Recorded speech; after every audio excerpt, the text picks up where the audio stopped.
regrets because I want you to learn from what I feel like are some of my mistakes. I have been on YouTube since, I think, 2009, and go look. I don't have that many videos posted as of the time I'm going live, but I have a lot of reflection and a lot of lessons. And I want to share some of the biggest, I would say, like my top three biggest YouTube regrets that I want you to hopefully learn from. Number one would be creating content and not sharing it. I I have filled up over 2 terabytes worth of content over I mean, it's more, it's probably like double that, um, over the course of over 10, 12 years, even from like the first, like when I used to create content on, like little cameras and SD cards and stuff. And I would go back and I would look at the videos and I would cringe and I would be like, this is not good enough. I used to love, well, I still love to sing. I sing, I perform sometimes for different events like locally and for friends and family. And I used to want to share those videos. And one of my biggest regrets is that I didn't. And some of those SD cards I've lost. Some of them have gotten messed up or through moving and stuff, corrupted. And I have not only lost the opportunity to share with other people just something that I loved, whether or not they loved it, but I also just lost the memories because I don't know where most of those things are. I distinctively remember one of my cameras actually being completely destroyed. It was an accident, but it was like some oil got all over it, and I couldn't get my stuff off of it because the screen was messed up, so I couldn't even click anything to be able to download. It was just all of it's just gone. So my first biggest regret is just creating so much content and not sharing it, and losing the opportunity to grow and say this is where I was at this point in time, and be able to share that journey with other people and be able to um, learn from my journey. To create so much content and then not share it and it just be stored in the phone and stored on SD cards and stored in iCloud, I feel like a little embarrassed to say that I have so much content that I haven't shared and it's just like sitting there. And if I could encourage anyone, it's just like, if you're gonna create the content and you're gonna make it anyways, you're gonna spend the time, you're gonna think about it, you're going to sit there and plan it. You actually record yourself, which is one of the hardest parts. Just share it. It doesn't have to be perfect, and you don't have to be the most exciting, like a cool guy said Z. I assume that that means they think I'm boring. Maybe, who knows? That's okay. But just being okay with whatever feedback that comes, because if you feel good enough to create the content and you feel good enough to actually press record, then feel proud in that moment that you believe that you created something worth sharing, and it is worth sharing. And so that's my number one biggest regret, is that I created essentially hundreds of videos and have shared a very, very small amount of that content. The number two regret that I have is really overthinking the content marketing process and just being so self-doubtful, right? Like overthinking, oh well, what if this happens, and what if somebody says this, and what if somebody am I in a motel? I am so glad you think that my bedroom looks like a motel. But no, this is my bedroom, and as I look at my clothes that I have folded that need to be put away, This is definitely not a motel. You see the nice part. Yeah, I'm in the middle of laundry, but thank you for the compliments. Someone also, Diana, for your compliment. I appreciate you. Um, can I give you some motivation for your finals? Let me tell you something. Yes, I can, because I remember one of the biggest finals that I was so scared that I was going to fail. I was hysterical, studying till 1 something in the morning at the library on campus at Cal State Long Beach. And first, I was in tears because I just utterly believed I was going to fail. And then I was hysterical, and my friends were just like, hey, you know this, okay? Do not stay up till 5 o'clock in the morning trying to cram all the things that you feel nervous about. Continue the studying path that you have taken and feel confident in your ability to execute. And so don't try to stay up because you'll crash your ability to even focus. So I just want to encourage you that if you have been passing already in your class and you have been, honestly taking the time to study, that there shouldn't be any reason for you to have to cram all night every night. Now, if you've been kind of goofing off, you might have some catching up to do, but feel confident in everything that you've done during the semester that would prepare you for your final, because you're not you if you have a good professor, if you have good professors, you shouldn't see things on the final for the very first time. These should be things that you should have covered already. Nothing should be a surprise for you on the final. So take take a deep breath and just remember that everything that you've done during the semester has prepared you to to take hold of those finals and smash them and get your passing grades. And then also remember that C's get degrees, so if you have to choose, then just make sure you pass, right? Don't study really really hard for one class and then don't study as well on the other one. No, thank you. No, thank you. Well, it's too late for yogurt. So okay, going back to my regrets is that my son is trying to talk to me, but I already told him this is my time right now. But so number one was creating a lot of content and not sharing it, and then number two, um, Stephen, this channel is about content marketing, digital marketing strategy, and building your business using the right words to attract the right people to get more attention and to get more sales and customers. So, but someone asked me if I had some motivation for them, so for their finals. So I wanted to cover that. But today I'm talking about my biggest regrets on YouTube. And the first one was just not sharing the content that I already created.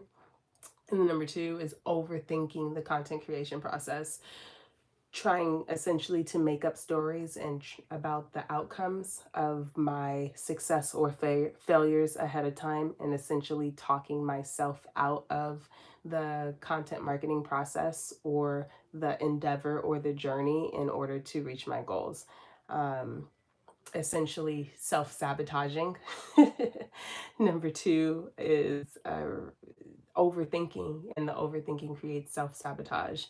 And really that leads into my number three and probably biggest regret is just not taking advantage of the momentum that I have already built.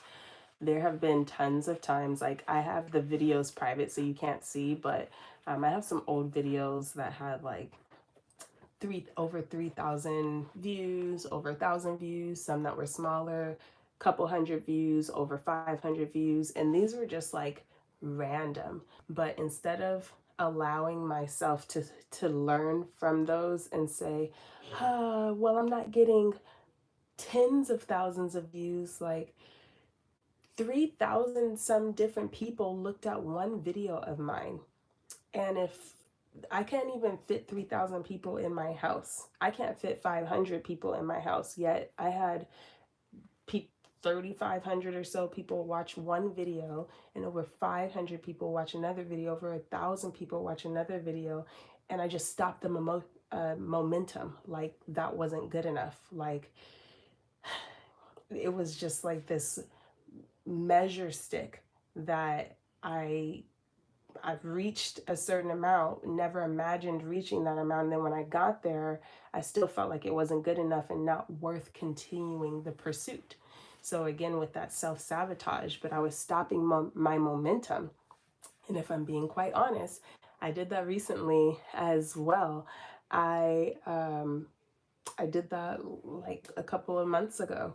I posted 4 videos. It was a great experience, and I will share the specifics of it again in a separate video. But I posted 4 videos in 5 days, and the outcome was amazing. Like I got a lot of watch time. I got a lot of attention. I got a lot of views. I got several hours of watch time and more subscribers. And I was like, wow, this is amazing. And then I just kind of got like stage fright, so to speak. And I didn't post anything else for like a little over a month. And if you stop the momentum, it's always harder to get back started. It's always harder to get back started. It's easier to move a car that's already moving.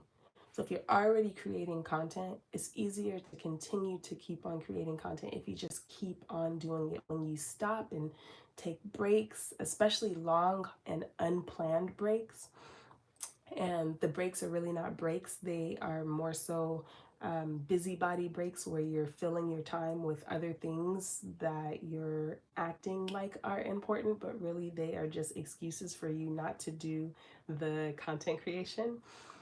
Then you purposefully self-sabotage and ruin your momentum, and then it's harder to get back started again.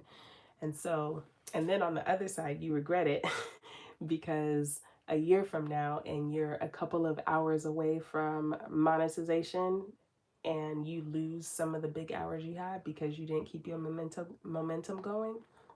We have to think ahead.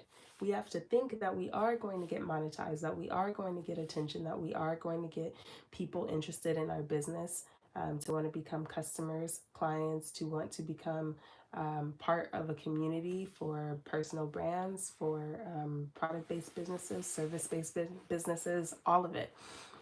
And so those are my top 3 YouTube regrets. 1, not posting the content that I have already created.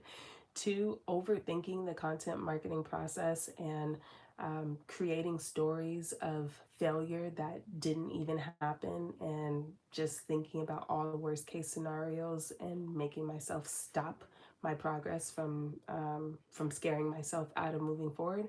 And then 3, essentially continuing that self-sabotage with stopping my momentum from what I've already done. So when I finally actually get the courage to create the content, and then I stop creating the content, and then I come back, and then I stop, and then I come back. And so I encourage you to not do this. Do not mimic my YouTube regrets. I want you to post the content that you create, and it might be cringy and it might be bad, and you might not have the best lighting or the best background, and don't overthink it. Try different things to see what works best. Marketing in general is a learning process. You need data and feedback in order to know what works. You don't just automatically know what works the first time that you do it. And then lastly, build on your momentum. Build your motivation and build on your momentum. Do not let your mental bullying of yourself stop you from your forward progress. If you're seeing that something is working, don't tell yourself all the different reasons why it's not going to continue to work. Tell yourself the reasons why it will continue to work, why you do have great content, great information, a great value to share with others that they can benefit from. So if you need some more motivation, if you want to know how you can grow your business, how you can grow your YouTube channel, how you can grow your personal brand in 2025 and beyond, then I want you to join my YouTube growth challenge. The link is in the description below. It is going live for 30 days straight. Rain or shine, feel good or don't feel good. I don't really feel that great. I'd rather be in bed. I'm about to go get in the shower, get in bed because I'm tired and have just been kind of feeling fatigued and lethargic. And I'm not sick. It's just, it's cold. It's Southern California cold. It's not, I get it. I'm not in, like New York or something, but um, I just, I didn't necessarily want to go live tonight, but when I committed to myself to show up for 30 days during this YouTube growth challenge, then it has really built a resilience in me to show up for myself when I make a promise to myself to do it for me. And I want you to do that too and experience that as well. So click the link in the description and join the YouTube growth challenge. I'll be sharing strategies and tactics on maximizing your visibility on YouTube. I have some data that I will only be sharing with my email subscribers that join the challenge about some of the findings that I have found going live even 5 days in a row so far. So thank you so much for hanging out with me. I am from Southern California. I'm in Los Angeles. I'm, home of the SoFi Stadium and the Fabulous Forum and the new Intuit Dome, and not very far from LAX, Hollywood, all of that. So join the YouTube growth challenge and come back tomorrow because I will be live again. And I will see you in the next one. Make sure you share a meaningful marketing message that can help somebody. And I will talk to you soon. Bye for now.